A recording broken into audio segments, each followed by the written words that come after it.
अस्सलाम वालेकुम। आज हम डेंगू फीवर पे बात करेंगे। डेंगू फीवर का मौसम है तो लोग मुझसे डेंगू फीवर के सिम्टम्स के बारे में पूछते हैं, इसके इलाज के बारे में पूछते हैं और इसके प्रिकॉशंस के बारे में पूछते हैं। तो इसके लिए मैंने सिंपल 3 ग्रुप में लोगों को डिवाइड किया है। सबसे पहले वो लोग जो बिल्कुल ठीक हैं और उनके लिए ज़रूरी है कि वो प्रिकॉशन यूज़ करें।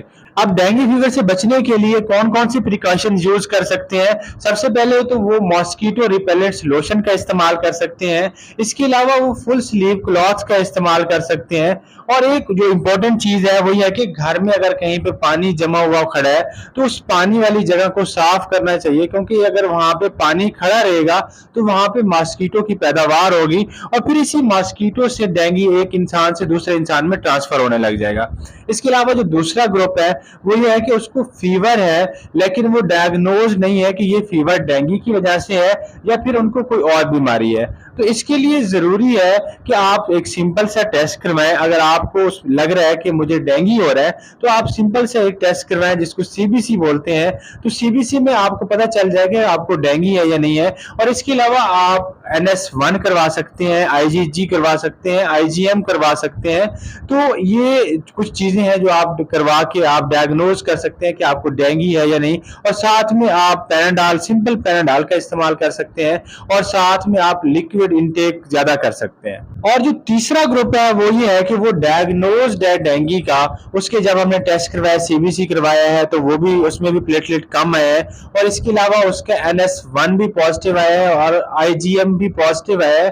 तो उसके लिए हम क्या कर सकते हैं? तो इसके लिए जरूरी है कि हमें डेंगू फीवर के सिम्टम्स का पता होना चाहिए। अब डेंगू फीवर एक वायरल डिजीज है और ये एक इंसान से दूसरे इंसान में किस तरह ट्रांसफर होती है, तो ये एक स्पेसिफिक मॉस्किटो की एक टाइप है, एक मच्छर की टाइप है जिसको एडीज इजिप्टाई बोलते हैं। उससे ये एक इंसान में ट्रांसफर होती है, फिर उस इंसान के खून से ये दूसरे इंसान में ट्रांसफर होता है। तो इस तरह एक चेन ऑफ ट्रांसमिशन शुरू हो जाती है। अब इसमें सिम्टम्स क्या आते हैं? एक तो बुखार होने लग जाता है, दूसरा जिस्म में शदीद दर्द होने लग जाता है, आपके मसल पेन होने लग जाते हैं, और तीसरा ये है कि आपको हेडेक होने लग जाता है, आपके गम्स ब्लीड हो सकते हैं, आपके कहीं ना कहीं से ब्लीडिंग शुरू हो जाती है, पर रेक्टल ब्लीडिंग शुरू हो जाती है। तो ये कुछ सिम्टम्स हैं। अगर आपको इस तरह के सिम्टम्स आ रहे हो तो तब आप सीबीसी करवाएं, और अगर आपके सीबीसी में भी प्लेटलेट कम आ जाते हैं तो तब आप NS1 करवाएं और IgM करवाएं। अगर ये दो पॉजिटिव आ जाते हैं तो फिर आप एक डायग्नोज्ड केस है कि आपको डेंगू फीवर हो चुका है। अब अगर हम डेंगू फीवर के ट्रीटमेंट की बात करें तो इसको भी मैं 3 हिस्सों में डिवाइड करता हूं। सबसे पहले अगर किसी यंग पर्सन में डेंगू फीवर हो जाता है तो उसके लिए इलाज सिंपल ये है। सबसे पहले अगर यंग पेशेंट है, एक नौजवान आदमी है और उसमें डेंगू फीवर हो जाता है तो उसके लिए सिंपल सा इलाज ये है कि वो घर में रहे और पैराडाल का इस्तेमाल करे और साथ में ओरल इंटेक बहुत ज्यादा बेहतर रखे।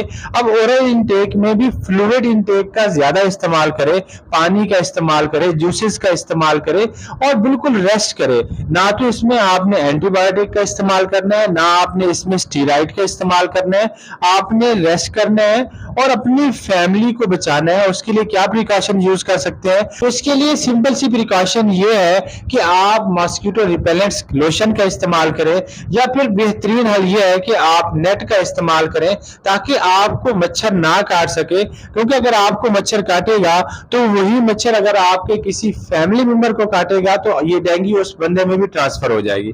तो आप घर में रहकर अपना इलाज कर सकते हैं। दूसरे वो लोग आ जाते हैं जिनमें पहले से कोई कोमॉर्बिडिटीज होती है, पहले से वो किसी बीमारी का शिकार होते हैं, या फिर ओल्ड एज होती है, या फिर उनको शुगर होती है या ब्लड प्रेशर का मसला होता है।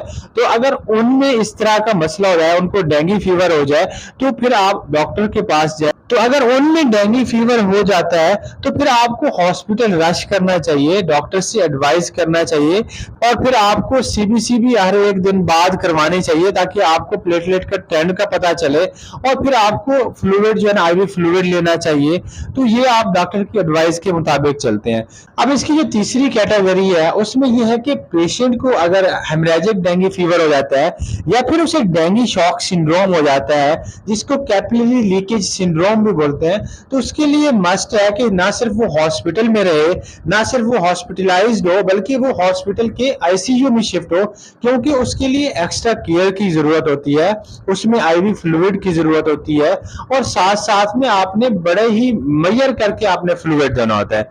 अब हम थोड़ा सा रिकॉल कर लेते हैं कि इसके इलाज क्या है, कि ये एक वायरल डिजीज है और आप इसमें सिर्फ और सिर्फ पैनाडॉल का इस्तेमाल कर सकते हैं, और इसमें आप ओरल इंटेक, फ्लूइड का इंटेक बेहतर करके और रेस्ट करके आप इसका इलाज कर सकते हैं, और साथ साथ आप सीबीसी को देखते रहें कि आपके प्लेटलेट इंप्रूव हो रहे हैं या फिर डिक्रीज हो रहे हैं। तो इसमें कुछ मिसअंडरस्टैंडिंग पाई जाती है, कुछ मिथ्स पाई जाती हैं।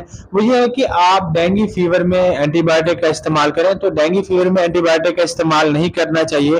बाज लोग स्टीराइड का इस्तेमाल कर रहे होते हैं, तो स्टीराइड का इस्तेमाल नहीं करना चाहिए। तीसरी चीज ये है कि लोग समझते हैं कि जैसे ही डेंगू फीवर हो तो आप फ्लूइड, आईवी फ्लूइड देना चाहिए।